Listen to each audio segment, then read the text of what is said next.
ఈరోజు నేను పదవి బాధ్యత స్వీకరించినటువంటి రోజున మీ అందరికీ నా తరఫు నుంచి కృతజ్ఞతలు తెలుపుతున్నాను. ఒక మామూలు కార్యకర్తగా ఈ పార్టీలో పనిచేస్తూ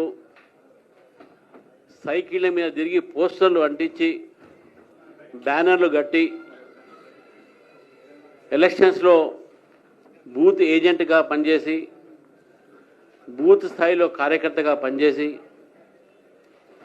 నేను నా రాజకీయ ప్రయాణము బీజేపీలో వచ్చిన తర్వాత నేను మొదలుపెట్టాను. విద్యార్థి పరిషత్లో ఉన్న సమయంలో ఆ రోజులో ఉన్నటువంటి ఒక యాక్టివిజము అది భారతీయ జనతా పార్టీలో చేరిన తర్వాత కూడా నేను అది కొనసాగిస్తూ ఈరోజు కేంద్ర ప్రభుత్వంలో ఉన్నటువంటి ఒక భారతీయ జనతా పార్టీ నేతృత్వంలో ఎన్డీఏ ప్రభుత్వం దాదాపు 14-15 రాష్ట్రాల్లో భారతీయ జనతా పార్టీ స్వయంగా ప్రభుత్వం ఏర్పాటు చేసి 6 రాష్ట్రాల్లో కూటమితో ప్రభుత్వం ఉండి మరి అటువంటి పార్టీలో నేను కార్యకర్తగా పనిచేస్తూ ఈరోజు మా పార్టీ మా అధిష్టానం మా నేతలు నా మీద విశ్వాసం పెట్టి కార్యకర్తకు అధ్యక్ష పదవి ఇచ్చినంటే ఇది కేవలము కార్యకర్తగా నేను పనిచేసినటువంటి ఒక పనిని చూసి నాకు ఈ యొక్క అవకాశం ఇచ్చింది నేను భావిస్తూ ఉన్నాను. భారతీయ జనతా పార్టీ ఒక కార్యకర్తల పార్టీ. భారతీయ జనతా పార్టీ ఒక కార్యకర్తలు లక్షలాది మంది ఉన్నారు. ఈరోజు తెలంగాణలో 40 లక్షల సభ్యత్వంతో కార్యకర్తలు బూత్ స్థాయిలో నుంచి పనిచేస్తూ పార్టీ కోసం అహోరాత్రులు పనిచేయడానికి సంకల్పంతో ఉన్నారు. గతంలో పార్టీ తక్కువ ఉన్న సమయంలో పార్టీ ఈ యొక్క రాష్ట్రంలో మొట్టమొదటిగా ఎప్పుడైతే ఈ రాష్ట్రంలో పెరుగుతున్న సమయంలో అనేక మంది కార్యకర్తలు వాళ్ళ ప్రాణ త్యాగాలు చేశారు. వారి యొక్క అన్ని రకాలుగా కుటుంబ త్యాగాలు చేశారు. ఎన్నో త్యాగాలు చేసిన తర్వాత పార్టీ ఈరోజు ఇంత దూరం వచ్చింది. మరి ఇంత పెద్ద పార్టీ 14 కోట్ల మెంబర్షిప్ ఉన్నటువంటి పార్టీ దానికి రాష్ట్ర స్థాయిలో నాకు అధ్యక్షత చేయడం అనేది ఉందో ఇది కేవలం కార్యకర్తల ఒక ఆశీర్వాదం అని చెప్పి నేను భావిస్తూ ఉన్నాను. నేను మహోరాత్రులు కూడా కార్యకర్తగా పనిచేస్తూ కార్యకర్తలను కూడా నేను మీ ద్వారా కోరుతా ఉన్నాను. తెలంగాణ ప్రజలు భారతీయ జనతా పార్టీ చూస్తూ ఉన్నారు. ప్రజల ఒక ఆకాంక్ష భారతీయ జనతా పార్టీని తీసుకురావాలి తెలంగాణలో అని నేను ఎప్పుడు చెప్తా ఉంటాను. కాంగ్రెస్కో బీఆర్ఎస్ ఈ 2 పార్టీలు కూడా ఇక్కడ పరిపాలించినటువంటి అవకాశం దొరికింది. హిందీలో నేను చెప్తుంటాను. నేను జనరల్గా బీఆర్ఎస్కో దేఖా కాంగ్రెస్కో పర్ఖా బీజేపీకి దో ఏక్ మౌకా అని చెప్తా ఉంటాను నేను. ఈసారి ప్రజల ఆలోచన కూడా భారతీయ జనతా పార్టీని గెలిపించాలి, అధికారంలో తీసుకురావాలి అనేటువంటి ఆలోచనతో ఉన్నారు. నేను ముఖ్యమంత్రి రేవంత్ రెడ్డి గారిని ఈ యొక్క రోజు ఉత్తరం రాశాను. వారు చేసినటువంటి ఒక వాగ్దానాలు గతంలో ఎన్నికల సమయంలో మేనిఫెస్టో తీసుకొచ్చి ప్రజలను తప్పుదారి పట్టించి ప్రజలకు అనేకమైన వాగ్దానాలు చేసి రైతులకు వాగ్దానం చేసి విద్యార్థులకు వాగ్దానం చేసి 6 గ్యారంటీలు చెప్పి 420 వాగ్దానాలు చేసి ఏం చేసింది ఈరోజు ఈ కాంగ్రెస్ ప్రభుత్వం అని చెప్పేసి నేను ప్రజలు ముందు నేను ఈ యొక్క ప్రభుత్వాన్ని అడుగుతున్నాను. కాంగ్రెస్ పార్టీ చేసినటువంటి ఒక వాగ్దానంలో రైతులకు రుణమాఫీ అన్నారు. రుణమాఫీ చేశారా? పూర్తిగా చేయలేదు, కొంతమంది చేశారు. దాదాపు 2 సంవత్సరాలు అయినటువంటి ఈ ప్రభుత్వము ఇప్పటి వరకు చేసింది ఏంది అని అంటే ప్రజల ముందు వచ్చి మీడియాకు ముందు వచ్చి నా దగ్గర డబ్బులు లేవు, ప్రభుత్వం బికారీ అయిపోయింది, భిక్షం అడుక్కునే పరిస్థితి ఉంది, మీరే చెప్పండి, మీ యొక్క ఉద్యోగస్తులకు జీతాలు ఇచ్చే పరిస్థితి కూడా ఈ ప్రభుత్వానికి లేదని చెప్పి ప్రజల ముందు సిగ్గు లేకుండా ఏడ్చేటటువంటి ఒక ప్రభుత్వం ఇది. మరి మీకు తెలిసినప్పుడు మీరు వాగ్దానాలు చేశారు అంటే మీరు మోసం చేసినట్టు. ప్రజలకు మోసం చేశారు, రైతుల్ని మోసం చేశారు. రైతు బంధు 15,000 ఇస్తా అని చెప్పారు. ఇప్పటి వరకు ఇచ్చింది 2 దఫాలు కేవలం 6,000. అది కూడా లోకల్ బాడీ ఎలక్షన్స్ వస్తున్నారు కాబట్టి ఇస్తున్నారు. రైతులని మీరు మోసం చేస్తే ఈ దేశంలో రైతులను మోసం చేస్తే ఉసురు తగ్గుతున్న విషయాన్ని మీరు గుర్తుపెట్టుకోవాలి. మీరు రైతులని మోసం చేస్తూ ఉన్నారు, దగా చేస్తూ ఉన్నారు తెలంగాణ ప్రజల్ని. 6,000 రూపాయలు ఇచ్చేసి రైతు బంధు 15 రూపాయలు మీరు వాగ్దానం చేసినటువంటి మీ ప్రభుత్వం ఇంతవరకు దానిపైన మీరు నోరు ఇప్పట్లేదు. అది కూడా ఈరోజు సర్పంచ్ ఎలక్షన్స్, ఈ లోకల్ బాడీ ఎలక్షన్స్ ఉన్నాయి కాబట్టి అది కూడా ఇవ్వడం జరిగింది. లేకుండా అది కూడా ఎగ్గొట్టేటటువంటి ఆలోచన మీకు ఉంటుంది. ఈరోజు కొత్త నాటకం పెడుతున్నారు. బీజేపీ పెరుగుతున్నటువంటి సమయంలో ప్రజలకు తప్పుదారి పట్టిస్తూ ఉన్నారు. ప్రజలకు చెప్తా ఉన్నారు, వాళ్ళు రైతులకు చెప్తా ఉన్నారు.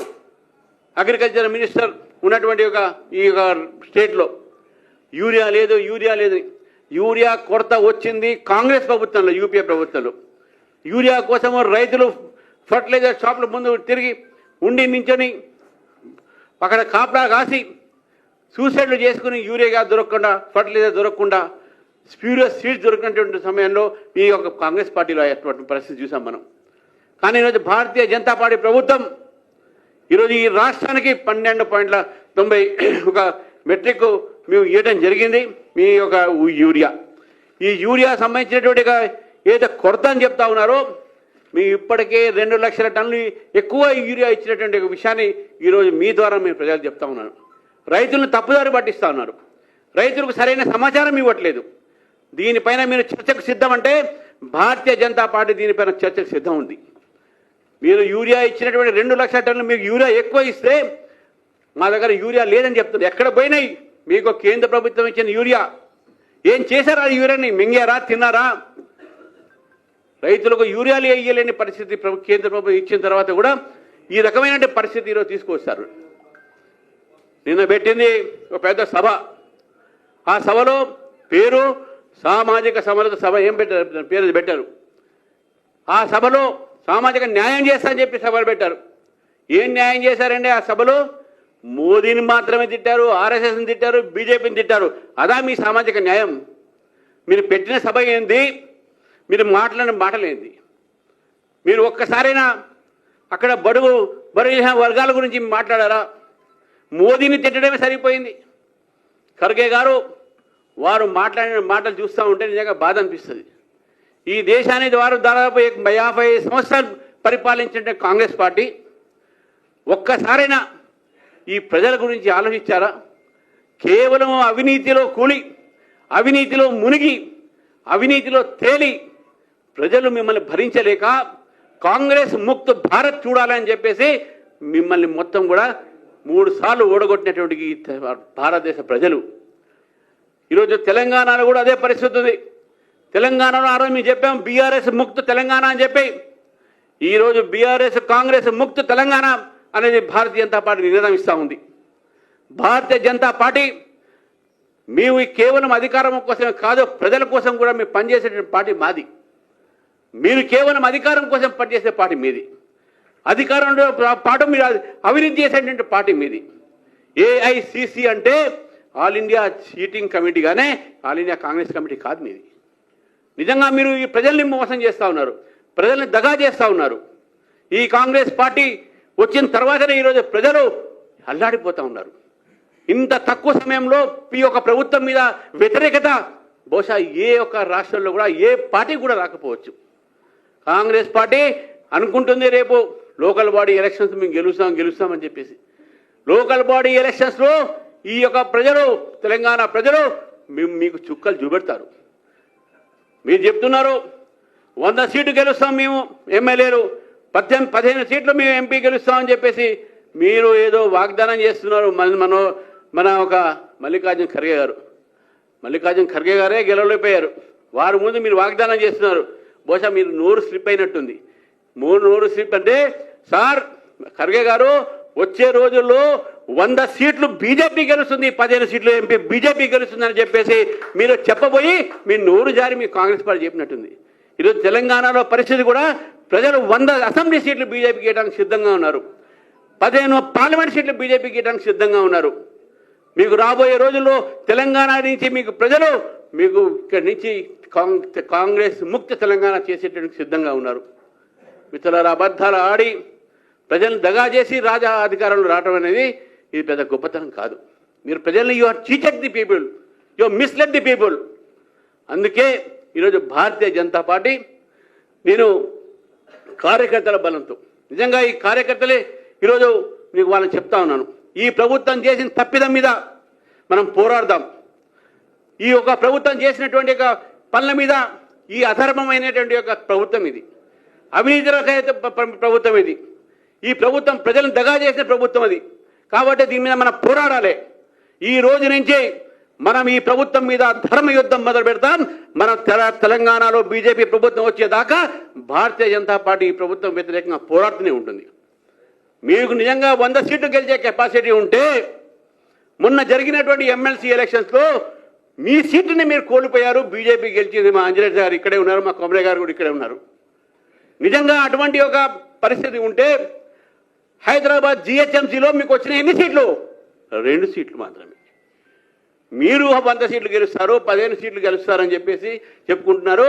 ఇంతకుముందు కూడా మన బీఆర్ఎస్ పార్టీ అట్నే ఉంది. మా సారు కారు సర్కారు 10 అన్నారు మాట 16 అన్నారు. అటువంటిది ఆ పరిస్థితి మీకు పడుతుంది.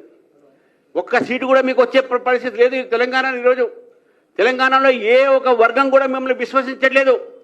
మీరు ఏ ఎగ్జామ్స్ పెట్టినా, గ్రూప్ 1 పెట్టినా, గ్రూప్ 2 పెట్టినా అన్ని గందరగోళాలే. విద్యార్థులకు ఎక్కడ కూడా క్లారిటీ లేదు.